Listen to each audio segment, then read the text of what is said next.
ನಮಸ್ಕಾರ ಸ್ನೇಹಿತರೆ ಎಲ್ಲ ದೈಹಿಕ ಶಿಕ್ಷಣ ಶಿಕ್ಷಕ ಆಕಾಂಕ್ಷಿಗಳು ತಮ್ಮ ಪರೀಕ್ಷಾ ತಯಾರಿಯನ್ನು ಚೆನ್ನಾಗಿ ಮಾಡ್ತಿದ್ದಾರೆ ಅನ್ಕೋತೀನಿ. ಸ್ನೇಹಿತರೆ, ಈ ಒಂದು ವಿಡಿಯೋದಲ್ಲಿ ನಾನು 2026ರ ಫಿಫಾ ವಿಶ್ವಕಪ್ಗೆ ಸಂಬಂಧಪಟ್ಟಂತಹ ಕೆಲವು ಪ್ರಮುಖ ಪ್ರಶ್ನೆಗಳನ್ನು ತೆಗೆದುಕೊಂಡು ಅವುಗಳನ್ನು ವಿವರವಾಗಿ ವಿಶ್ಲೇಷಣೆ ಮಾಡುವಂಥ ಪ್ರಯತ್ನ ಮಾಡಿದ್ದೀನಿ. ಸ್ನೇಹಿತರೆ, ವಿಡಿಯೋ ಏನಾದರೂ ನಿಮಗೆ ಇಷ್ಟವಾದರೆ ವಿಡಿಯೋವನ್ನು ಲೈಕ್ ಮಾಡಿ, ಶೇರ್ ಮಾಡಿ, ನನ್ನ ಚಾನಲನ್ನು ಸಬ್ಸ್ಕ್ರೈಬ್ ಮಾಡಿ. ಮತ್ತು ಸ್ನೇಹಿತರೆ, ಇದರ ಜೊತೆಗೆ ನಿಮಗೆ ಯಾವುದಾದ್ರೂ ಟಾಪಿಕ್ ಮೇಲೆ ನಾನು ವಿಡಿಯೋ ಮಾಡಬೇಕಂತ ಅನಿಸಿದರೆ ಅದನ್ನು ನೀವು ಕಮೆಂಟ್ ಮಾಡಿ ನನಗೆ ತಿಳಿಸಿ. ಸ್ನೇಹಿತರೆ, ಇವತ್ತಿನ ವಿಡಿಯೋವನ್ನು ಸ್ಟಾರ್ಟ್ ಮಾಡೋಣ. ಸ್ನೇಹಿತರೆ, ಮೊದಲ ಪ್ರಶ್ನೆ,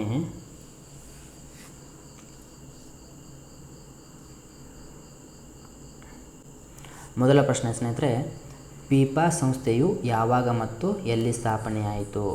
ಸ್ನೇಹಿತರೆ, ಫಿಫಾ ಸಂಸ್ಥೆಯು ಮೇ 21, 1904ರಂದು ಫ್ರಾನ್ಸ್ನ ಪ್ಯಾರಿಸ್ ನಗರದಲ್ಲಿ ಸ್ಥಾಪನೆಯಾಗುತ್ತದೆ.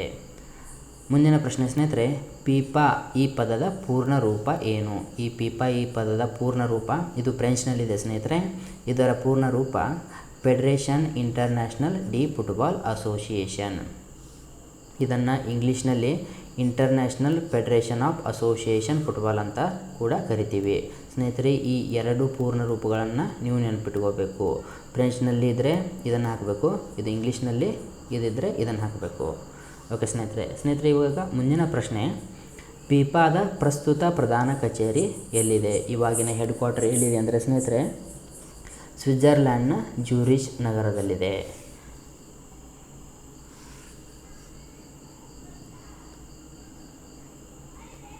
ಮುಂದಿನ ಪ್ರಶ್ನೆ ಸ್ನೇಹಿತರೆ, ಮೊದಲ ಫಿಫಾ ಪುರುಷರ ವಿಶ್ವಕಪ್ ಯಾವಾಗ ಮತ್ತು ಎಲ್ಲಿ ನಡೆಯಿತು?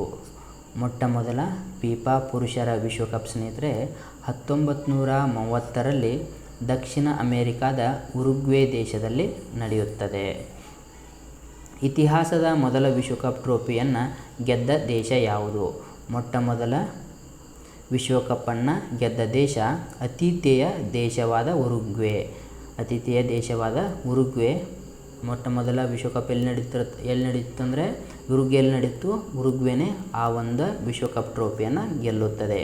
ಫೈನಲ್ನಲ್ಲಿ ಅರ್ಜೆಂಟೀನಾವನ್ನು ಈ ಉರುಗ್ವೆ ದೇಶ 4-2 ಗೋಲುಗಳಿಂದ ಸೋಲಿಸಿ ಮೊದಲ ಬಾರಿಗೆ ಚಾಂಪಿಯನ್ ಆಗುತ್ತದೆ. ವಿಶ್ವಕಪ್ ಇತಿಹಾಸದಲ್ಲಿ ಅತಿ ಹೆಚ್ಚು ಬಾರಿ ಚಾಂಪಿಯನ್ ಆದ ದೇಶ ಯಾವುದು? ಇದರ ಉತ್ತರ ಬ್ರೆಜಿಲ್. ಸ್ನೇಹಿತರೆ, 1936ರಿಂದ 2026ರವರೆಗೆ ಸಾಕಷ್ಟು ವಿಶ್ವಕಪ್ಗಳು ನಡೆದಿವೆ. ಈ ಎಲ್ಲ ವಿಶ್ವಕಪ್ಗಳಲ್ಲಿ ಅತಿ ಹೆಚ್ಚು ಬಾರಿ ವಿಶ್ವಕಪ್ ಚಾಂಪಿಯನ್ ಆದ ದೇಶ ಅದು ಬ್ರೆಜಿಲ್. ಈ ಬ್ರೆಜಿಲ್ ದೇಶ 1958ರಲ್ಲಿ, 62ರಲ್ಲಿ, 1970ರಲ್ಲಿ, 1994ರಲ್ಲಿ ಮತ್ತು 2002ರಲ್ಲಿ ಒಟ್ಟು 5 ಬಾರಿ ಈ ವಿಶ್ವಕಪ್ಪನ್ನು ಚಾಂಪಿಯನ್ ಆಗಿದೆ.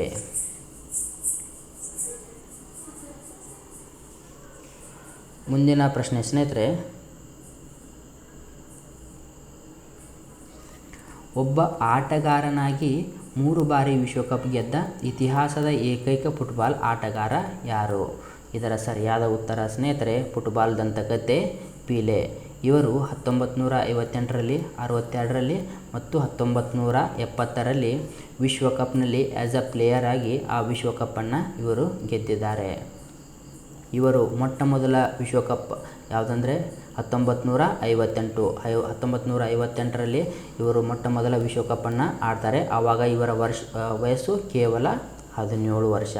ಮುಂದೆ 1962ರಲ್ಲಿ ಕೂಡ ಒಂದು ಸಲ ವಿಶ್ವಕಪ್ಪನ್ನು ಆಡ್ತಾರೆ, ಆವಾಗ ಕೂಡ ಚಾಂಪಿಯನ್ ಆಗ್ತಾರೆ. ಮುಂದೆ 1966ರಲ್ಲಿ ಕೂಡ ಇವರು ವಿಶ್ವಕಪ್ಪನ್ನು ಆಡ್ತಾರೆ, ಆದರೆ ಆ ವರ್ಷ ಬ್ರೆಜಿಲ್ ತಂಡ ಚಾಂಪಿಯನ್ ಆಗೋದಿಲ್ಲ. ಮುಂದೆ 1976ರಲ್ಲಿ ಕೂಡ ಇವರು ವಿಶ್ವಕಪ್ಪನ್ನು ಆಡ್ತಾರೆ, ಆವಾಗ ಬ್ರೆಜಿಲ್ ತಂಡ ಚಾಂಪಿಯನ್ ಆಗುತ್ತೆ. ಹೀಗಾಗಿ ಒಟ್ಟು 3 ಸಲ ಆ್ಯಸ್ ಅ ಪ್ಲೇಯರ್ ಆಗಿ ವಿಶ್ವಕಪ್ಪನ್ನು ಗೆದ್ದಂತಹ ಆಟಗಾರ ಪೀಲೆ. ಮುಂದಿನ ಪ್ರಶ್ನೆ ಸ್ನೇಹಿತರೆ, 2026ರ ಫಿಫಾ ವಿಶ್ವಕಪ್ಪನ್ನು ಜಂಟಿಯಾಗಿ ಆಯೋಜಿಸಿದ 3 ದೇಶಗಳು ಯಾವುವು? ಈ 2026ರಲ್ಲಿ ನಡೆದಿರುವಂತಹ ಫಿಫಾ ವಿಶ್ವಕಪ್ಪನ್ನು ಜಂಟಿಯಾಗಿ 3 ದೇಶಗಳು ಆಯೋಜಿಸಿದ್ದವು. ಅವು ಯಾವುವು ಅಂದರೆ ಈ ಉತ್ತರ ಅಮೇರಿಕಾದ ಕೆನಡಾ, ಅಮೇರಿಕಾ ಮತ್ತು ಮೆಕ್ಸಿಕೋ ದೇಶಗಳು. ಈ 3 ದೇಶಗಳು 2026ರ ವಿಶ್ವಕಪ್ಪನ್ನು ಜಂಟಿಯಾಗಿ ಆಯೋಜಿಸಿದ್ದವು. ಮುಂದಿನ ಪ್ರಶ್ನೆ ಸ್ನೇಹಿತರೆ, 2026ರ ವಿಶ್ವಕಪ್ ಫೈನಲ್ ಪಂದ್ಯ ಎಲ್ಲಿ ನಡೆಯಿತು, ಯಾವ ಸ್ಟೇಡಿಯಂನಲ್ಲಿ ನಡೆಯಿತು ಅಂತ ಕೇಳಿದ್ದಾರೆ. ಇದರ ಸರಿಯಾದ ಉತ್ತರ ಸ್ನೇಹಿತರೆ, ನ್ಯೂ ಜೆರ್ಸಿಯ ಈಸ್ಟ್ ರುದರ್ಫೋರ್ಡ್ನಲ್ಲಿರುವ ನ್ಯೂಯಾರ್ಕ್ ನ್ಯೂ ಜೆರ್ಸಿ ಸ್ಟೇಡಿಯಂ ಅಥವಾ ಮೆಟ್ ಲೈಫ್ ಸ್ಟೇಡಿಯಮಲ್ಲಿ ನಡೆಯಿತು ಅಂತ ಹೇಳಬೇಕು. ಓಕೆ ಸ್ನೇಹಿತರೆ, ಮುಂದಿನ ಪ್ರಶ್ನೆ ಸ್ನೇಹಿತರೆ, 2026ರ ವಿಶ್ವಕಪ್ನಲ್ಲಿ ಒಟ್ಟು ಎಷ್ಟು ತಂಡಗಳು ಸ್ಪರ್ಧಿಸಿದ್ದವು? ಸ್ನೇಹಿತರೆ, ಮೊದಲ ಬಾರಿಗೆ ಒಟ್ಟು 48 ತಂಡಗಳು 2026ರ ವಿಶ್ವಕಪ್ನಲ್ಲಿ ಭಾಗವಹಿಸಿದ್ದವು. 2026ರಲ್ಲಿ ಒಟ್ಟು 48 ತಂಡಗಳು ಭಾಗವಹಿಸಿದ್ದವು. ಇದಕ್ಕಿಂತ ಮುಂಚೆ 2022ರಲ್ಲಿ ಕತಾರ್ನಲ್ಲಿ ವಿಶ್ವಕಪ್ ಆಯಿತು. ಆ ವಿಶ್ವಕಪ್ನಲ್ಲಿ ಒಟ್ಟು 32 ತಂಡಗಳು ಭಾಗವಹಿಸಿದ್ದವು ಸ್ನೇಹಿತರೆ. ಈ 32 ತಂಡಗಳು 8 ಗುಂಪುಗಳಿದ್ದವು. ಎ, ಬಿ, ಸಿ, ಡಿ ಹೀಗೆ ಎಚ್ವರೆಗೂ 8 ಗುಂಪುಗಳಿದ್ದವು ಸ್ನೇಹಿತರೆ. ಪ್ರತಿ ಗುಂಪಿನಲ್ಲಿ 4 ಟೀಮ್ಗಳಿದ್ದವು. ಓಕೆ ಸ್ನೇಹಿತರೆ, ಇವಾಗ ನಡೆದಂತಹ ವಿಶ್ವಕಪ್ನಲ್ಲಿ ಒಟ್ಟು 12 ಗುಂಪುಗಳಿದ್ದವು. ಎ, ಬಿ, ಸಿ, ಡಿ ಹೀಗೆ ಎಲ್ವರೆಗೂ ಒಟ್ಟು 12 ಗುಂಪುಗಳಿದ್ದವು. ಪ್ರತಿ ಗುಂಪಿನಲ್ಲಿ ಎಷ್ಟು? 4 ತಂಡಗಳಿದ್ದವು. ಪ್ರತಿ ಗುಂಪಿನಲ್ಲಿ 4 ತಂಡಗಳಿದ್ದವು. ಮೊದಲು ಪ್ರತಿ ಗುಂಪಿನಲ್ಲಿ ಲೀಗ್ ಮ್ಯಾಚ್ ಆಗ್ತಾಯಿತ್ತು. ಆಮೇಲೆ ನಾಕೌಟ್ ಮ್ಯಾಚ್ ಆಗ್ತಾಯಿತ್ತು. ಓಕೆ ಸ್ನೇಹಿತರೆ, ಮುಂದಿನ ಪ್ರಶ್ನೆ ಸ್ನೇಹಿತರೆ,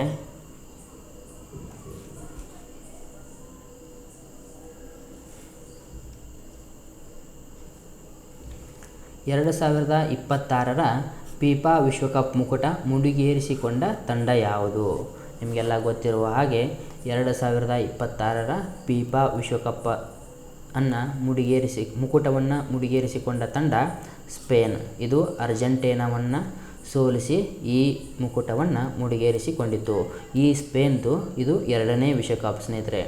2010ರಲ್ಲಿ ಒಂದು ವಿಶ್ವಕಪ್ಪನ್ನು ಗೆದ್ದಿತ್ತು. ಇವಾಗ 2026ರಲ್ಲಿ ಇದು ಸ್ಪೇನ್ನ 2ನೇ ವಿಶ್ವಕಪ್.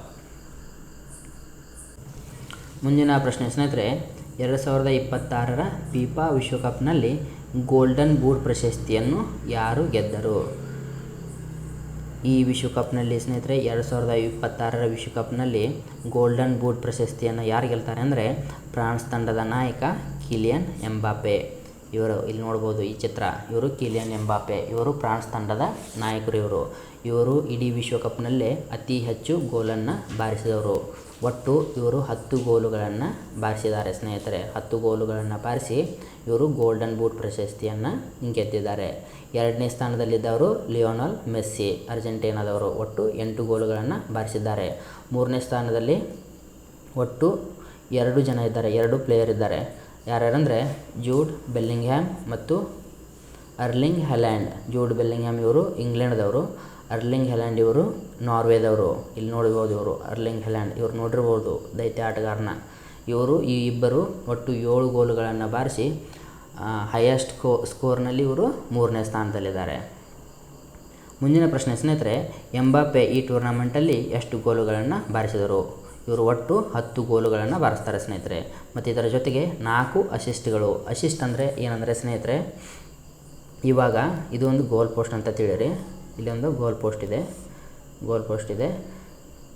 ಇವರು ಫ್ರಾನ್ಸ್ ಆಟಗಾರ. ಇವರು ಕಿಲಿಯನ್ ಎಂಬಾಪೆಯನ್ನು ಉದಾಹರಣೆಗಾಗಿ ತೆಗೆದುಕೊಂಡು ಇಲ್ಲಿ ನಿಮಗೆ ಅಸಿಸ್ಟ್ ಅಂದರೆ ಏನಂತ ಹೇಳ್ತೀನಿ. ಇಲ್ಲೊಬ್ಬರು ಪ್ಲೇಯರ್ ಇದ್ದಾರೆ, ಇಲ್ಲಿ ಕಿಲಿಯನ್ ಎಂಬಾಪೆ ಇದ್ದಾರೆ ಅಂತ ತಿಳ್ಕೊರಿ. ಇಲ್ಲೊಬ್ಬರು ಫ್ರಾನ್ಸ್ನ ಪ್ಲೇಯರ್ ಇದ್ದಾರೆ. ಇದು ಅಪೋನೆಂಟ್ ಟೀಮ್ದು ಗೋಲ್ ಪೋಸ್ಟು. ಇಲ್ಲಿ ಇವರು ಫ್ರಾನ್ಸ್ದವರು ಗೋಲ್ ಸ್ಕೋರ್ ಮಾಡಬೇಕು. ಲಾಸ್ಟ್ ಗೋಲ್ ಸ್ಕೋರ್ ಮಾಡುವಾಗ ಯಾರು ಪಾಸ್ ಕೊಡ್ತಾರಲ್ಲ ಅದಕ್ಕೆ ನಾವು ಅಸಿಸ್ಟ್ ಅಂತ ಕರಿತೀವಿ. ಫಾರ್ ಎಕ್ಸಾಂಪಲ್ ಎ ಅವರು ಇದು ಗೋಲ್ ಸ್ಕೋರ್ ಮಾಡಿದಾರಂತ. ಇದು ಫುಟ್ಬಾಲ್ ಅಂತ ತಿಳಿಯಿರಿ. ಇಸ್ ಗೋಲನ್ನು ಸ್ಕೋರ್ ಮಾಡಿದ್ದಾರೆ ಫ್ರಾನ್ಸ್ ದೇಶದವರು. ಇವರು ಎ ಅವರು ಗೋಲನ್ನು ಸ್ಕೋರ್ ಮಾಡಿದ್ದಾರೆ. ಕಿಲಿಯನ್ ಎಂಬಾಪೆ ಅವರು ಲಾಸ್ಟ್ ಮೂಮೆಂಟಲ್ಲಿ ಇವರಿಗೆ ಪಾಸ್ ಕೊಡ್ತಾರಲ್ಲ, ಈ ಪಾಸ್ಗೆ ಏನಂತ ಕರಿತೀವಿ? ಅಸಿಸ್ಟ್ ಅಂತ ಕರಿತೀವಿ. ಟೋಟಲ್ ವಿಶ್ವಕಪ್ನಲ್ಲಿ 4 ಇಂಥ ಅಸಿಸ್ಟ್ಗಳನ್ನು ಮಾಡಿದ್ದಾರೆ ಮತ್ತು 10 ಗೋಲ್ಗಳನ್ನು ಬಾರಿಸಿದ್ದಾರೆ. ಯಾರು? ಕಿಲಿಯನ್ ಎಂಬಾಪೆ. ಇದರೊಂದಿಗೆ ಅವರು ವಿಶ್ವಕಪ್ ಇತಿಹಾಸದಲ್ಲೇ ಸತತ 2 ಬಾರಿ ಗೋಲ್ಡನ್ ಬೂಟ್ ಗೆದ್ದ ಮೊದಲ ಆಟಗಾರ. 2022ರಲ್ಲಿ ಕತಾರ್ನಲ್ಲಿ ನಡೆದಂಥ ವಿಶ್ವಕಪ್ನಲ್ಲಿ ಕೂಡ ಇವರು ಗೋಲ್ಡನ್ ಬೂಟನ್ನು ಗೆದ್ದಿದ್ದರು. ಇವಾಗ ಕೂಡ 2026ರಲ್ಲಿ ನಡೆದಂತಹ ವಿಶ್ವಕಪ್ನಲ್ಲಿ ಕೂಡ ಇವರು ಗೋಲ್ಡನ್ ಬೂಟನ್ನು ಗೆದ್ದಿದ್ದಾರೆ. ಹಾಗಾಗಿ ಇತಿಹಾಸದಲ್ಲೇ ಸತತ 2 ಬಾರಿ ಗೋಲ್ಡನ್ ಬೂಟ್ ಗೆದ್ದ ಮೊದಲ ಆಟಗಾರ ಯಾರಂದರೆ ಕಿಲಿಯನ್ ಎಂಬಾಪೆ.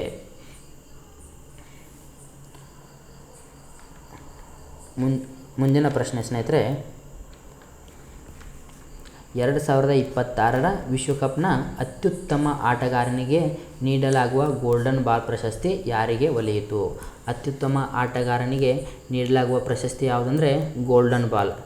ಈ ಗೋಲ್ಡನ್ ಬಾಲ್ ಪ್ರಶಸ್ತಿ 2026ರಲ್ಲಿ ಯಾರಿಗೆ ಸಿಗುತ್ತೆ ಅಂದರೆ ಸ್ನೇಹಿತರೆ, ಚಾಂಪಿಯನ್ ತಂಡ ಸ್ಪೇನ್ ತಂಡದ ಮಿಡ್ ಫೀಲ್ಡರ್ ಮತ್ತು ನಾಯಕ ರೋಡ್ರಿ ಇವರಿಗೆ ಈ ಒಂದು ಪ್ರಶಸ್ತಿ ದೊರಕುತ್ತದೆ. ಇಲ್ಲಿ ನೋಡ್ಬೋದು, ಇವರು ಸ್ಪೇನ್ ತಂಡದ ನಾಯಕ ಮತ್ತು ಮಿಡ್ ಫೀಲ್ಡರ್ ಆಗಿ ಒಳ್ಳೆಯ ಆಟ ಆಡಿದ್ದಕ್ಕಾಗಿ ಇವರಿಗೆ ಗೋಲ್ಡನ್ ಬಾಲ್ ಪ್ರಶಸ್ತಿ ದೊರೆಯುತ್ತದೆ.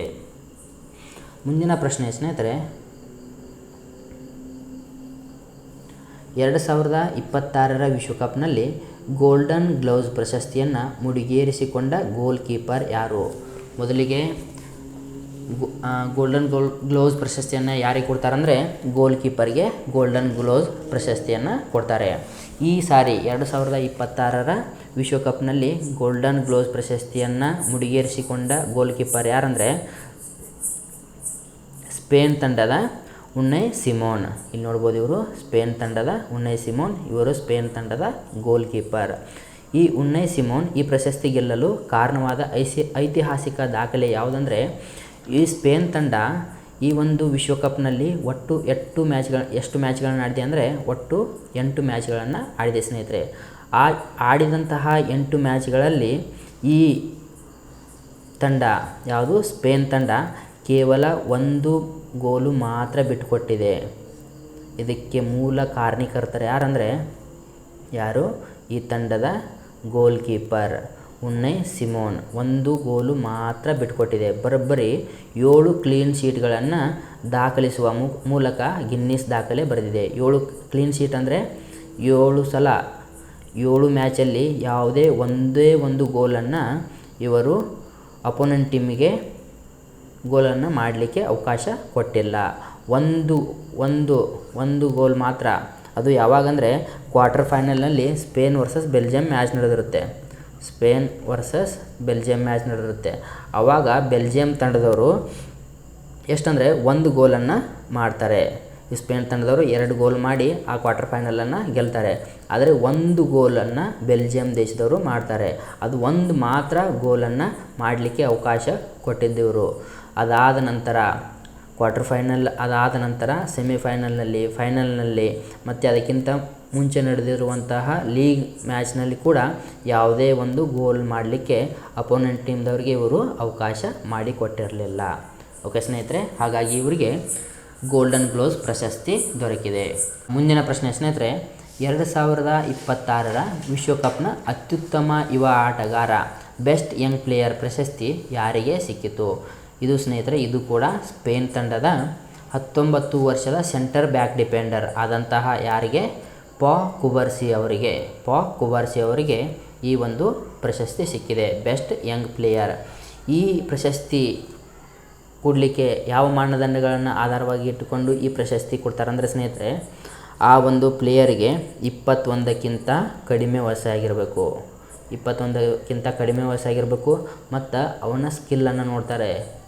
ಪೂರ್ತಿ ಟೂರ್ನಮೆಂಟಲ್ಲಿ ಅವನ ಸ್ಕಿಲ್ಲನ್ನು ನೋಡ್ತಾರೆ.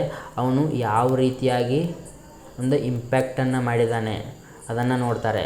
ಇದೆಲ್ಲ ನೋಡಿ ಅವನ ಪರ್ಫಾರ್ಮೆನ್ಸನ್ನು ಕೂಡ ನೋಡ್ತಾರೆ. ಇದನ್ನೆಲ್ಲ ನೋಡಿ ಆಟಗಾರನಿಗೆ ಬೆಸ್ಟ್ ಯಂಗ್ ಪ್ಲೇಯರ್ ಅವಾರ್ಡನ್ನು ಕೊಡ್ತಾರೆ. ಈ ಸಲ 2026ರ ವಿಶ್ವಕಪ್ನ ಬೆಸ್ಟ್ ಯಂಗ್ ಪ್ಲೇಯರ್ ಅವಾರ್ಡ್ ಯಾರು ಸಿಕ್ಕಿದೆ ಅಂದರೆ ಸ್ಪೇನ್ ದೇಶದ ಪಾ ಕುಬರ್ಸಿ ಅವರಿಗೆ ಸಿಕ್ಕಿದೆ. ಓಕೆ ಸ್ನೇಹಿತರೆ, ಇದಿಷ್ಟು 2026ರ ಫಿಫಾ ವಿಶ್ವಕಪ್ ಬಗ್ಗೆ. ಸ್ನೇಹಿತರೆ, ಇದರಲ್ಲಿ ಹೆಚ್ಚಾಗಿ ಕೇಳುವ ಪ್ರಶ್ನೆಗಳು ಯಾವುವು ಅಂದರೆ ಗೋಲ್ಡನ್ ಬೂಟ್ ಪ್ರಶಸ್ತಿ ಯಾರಿಗೆ ಸಿಕ್ಕಿದೆ ಅಂತ ಕೇಳ್ತಾರೆ, ಮತ್ತು ಗೋಲ್ಡನ್ ಗ್ಲೋವ್ಸ್ ಪ್ರಶಸ್ತಿ, ಮತ್ತು ಗೋಲ್ಡನ್ ಬಾಲ್ ಪ್ರಶಸ್ತಿ, ಮತ್ತು ಬೆಸ್ಟ್ ಯಂಗ್ ಪ್ಲೇಯರ್ ಪ್ರಶಸ್ತಿ. ಈ 4 ಪ್ರಶಸ್ತಿಗಳನ್ನು ನೆನಪಿಟ್ಟುಕೊಳ್ಳಿ ಸ್ನೇಹಿತರೆ. ಅದರ ಜೊತೆಗೆ ಯಾವ ತಂಡ ಚಾಂಪಿಯನ್ ಆಗಿದೆ ಅಂತ ಕೇಳ್ಬೋದು. ಅದರ ಜೊತೆಗೆ ಈ ಬಾರಿಗೆ ಮೊದಲ ಬಾರಿಗೆ ಎಷ್ಟು ತಂಡಗಳು ಭಾಗವಹಿಸಿದ್ವು ಅಂತ ಕೇಳ್ತಾರೆ ಸ್ನೇಹಿತರೆ. ಇದು ಇಂಪಾರ್ಟೆಂಟ್ ಸ್ನೇಹಿತರೆ, ಇದನ್ನು ನೆನಪಿಟ್ಟುಕೊಳ್ಳಿ. ಮತ್ತು ಯಾವ ಸ್ಟೇಡಿಯಮ್ಮಲ್ಲಿ ನಡೆದಿದೆ, ಯಾರು ಇದನ್ನು ಹೋಸ್ಟ್ ಮಾಡಿದ್ದಾರೆ ಅಂತ ಕೇಳ್ಬೋದು ಸ್ನೇಹಿತರೆ. ಇದರ ಜೊತೆಗೆ ಮೊದಲ ವಿಶ್ವಕಪ್ ಎಲ್ಲಿ ಆಯಿತು, ಮೊದಲ ವಿಶ್ವಕಪ್ನಲ್ಲಿ ಯಾರು ಗೆದ್ದರು, ಮತ್ತು ಯಾರು ಅತಿ ಹೆಚ್ಚು ಬಾರಿ ವಿಶ್ವಕಪ್ಪನ್ನು ಗೆದ್ದಿದ್ದಾರೆ, ಇವೆಲ್ಲ ಪ್ರಶ್ನೆಗಳಿಗೆ ಉತ್ತರವನ್ನು ನೆನಪಿಟ್ಟುಕೊಳ್ಳಬೇಕು ಸ್ನೇಹಿತರೆ. ಓಕೆ ಸ್ನೇಹಿತರೆ, ಇದಿಷ್ಟು 2026ರ ಫಿಫಾ ವಿಶ್ವಕಪ್ ಬಗ್ಗೆ. ಸ್ನೇಹಿತರೆ, ಮುಂದಿನ ವಿಡಿಯೋದಲ್ಲಿ ಮತ್ತೊಂದು ಟಾಪಿಕನ್ನು ತಗೊಂಡು ನಿಮ್ಮ ಮುಂದೆ ಬರ್ತೀನಿ ಸ್ನೇಹಿತರೆ. ನಿಮಗೆ ಯಾವ ರೀತಿಯಾಗಿರುವಂತಹ ಟಾಪಿಕ್ ಬೇಕೆಂಬುದನ್ನು ನನಗೆ ಕಮೆಂಟ್ ಮಾಡಿ ತಿಳಿಸಿ. ಧನ್ಯವಾದಗಳು ಸ್ನೇಹಿತರೆ.